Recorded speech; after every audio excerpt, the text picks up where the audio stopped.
في أحد الشواطئ كان يجلس رجل يرقب الموج الهادئ ويستمتع بأشعة الشمس.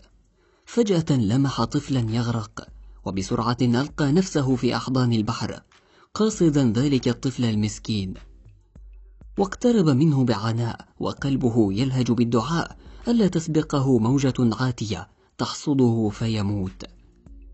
وعندما وصل إلى الطفل جاءه من الخلف وأمسكه من ملابسه بقوة وسحبه معه إلى الشاطئ في صراع مع الأمواج العاتية، وارتمى أخيرا على الرمال في تعب وصدره يعلو ويهبط بسرعة، وقد أحس بوخز في صدره جراء تعبه حتى خشي أنه سيموت.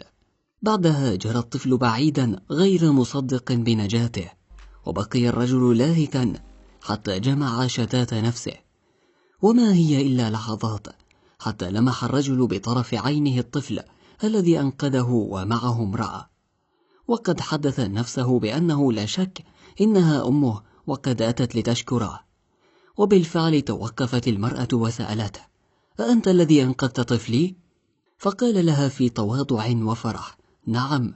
فقالت له: إذن أين الساعة التي كانت في يده؟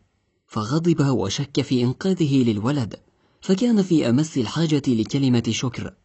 أحس بالندم وخيبة الأمل لعدم سماع كلمة كان أحق بها، وهي الشكر. حينما تبذل الخير من نفسك للآخرين أخلص نية عملك لله حتى لا تظل جائعا لشكر الآخرين، ولتظل سريرتك نقية من ضغائن الوضيعين.